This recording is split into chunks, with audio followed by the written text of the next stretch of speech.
Welcome to it's my recipe. నేను bath fry అనేది చేస్తున్నాను. చేసే విధానం చూపిస్తున్నాను. మనం బాతుని శుభ్రంగా కడుగు పెట్టుకోవాలండి. మనం దీంట్లో కడుక్కునేటప్పుడు కొంచెం పసుపు, కొంచెం ఉప్పు వేసి ఒక 4-5 సార్లు బాగా కడుక్కోవాలి, లేదంటే నీసు వాసన వస్తుంది. ఇప్పుడు మనం ఉడకబెట్టేటప్పుడు కొంచెం ఉప్పు, 1/2 స్పూను అల్లం తెల్లగడ్డ పేస్టు, పసుపు, పుదీనా, కొంచెం ఆయిల్,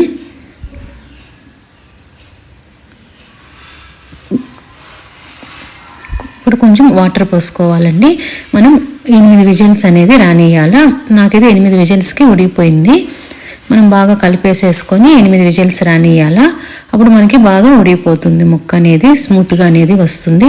చూడండి, నేను 8 విజిల్స్ ఇచ్చాను, నాకు ముక్క అనేది ఉడికిపోయింది. చూపిస్తున్నాను చూడండి.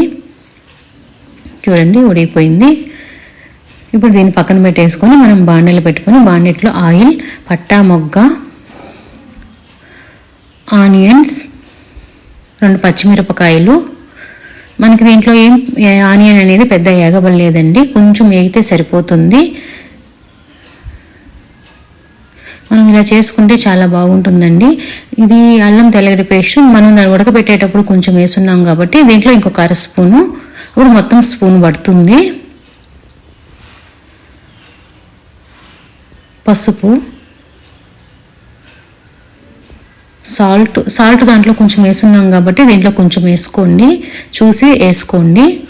ఇప్పుడు దీంట్లోకి మనం బాగా మిక్స్ చేసేసుకొని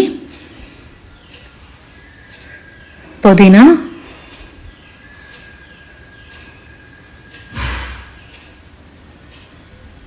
ఇప్పుడు మనం పెట్టుకున్నాం కదండి, ఆ వాటరు, బాతు కూర మొత్తము మనం దీంట్లో వేసేసేయాలా.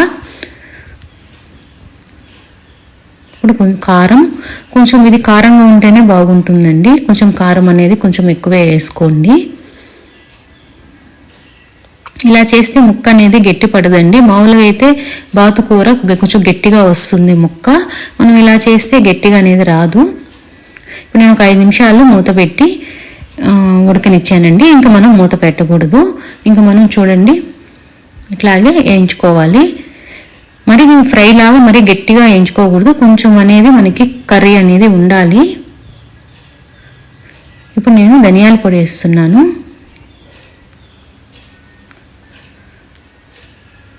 ధనియాల పొడి స్పూన్ పట్టిందండి. ఇప్పుడు మిరియాల పొడి, మనం మిరియాల పొడి వేస్తేనే మనకి నీసు వాసన అనేది రాదండి, కొంచెం బాత్ అనేది నీసు వాసన వస్తుంది, మనం నీసు వాసన రాకుండా ఉంటుంది. ఇప్పుడు కర్రీ అనేది అయిపోయిందండి, నేను బౌల్లోకి తీసుకున్నాను. నచ్చితే లైక్ చేయండి, షేర్ చేయండి, ఒకసారి ఇలా చేసి చూడండి, మీకే నచ్చుతుంది.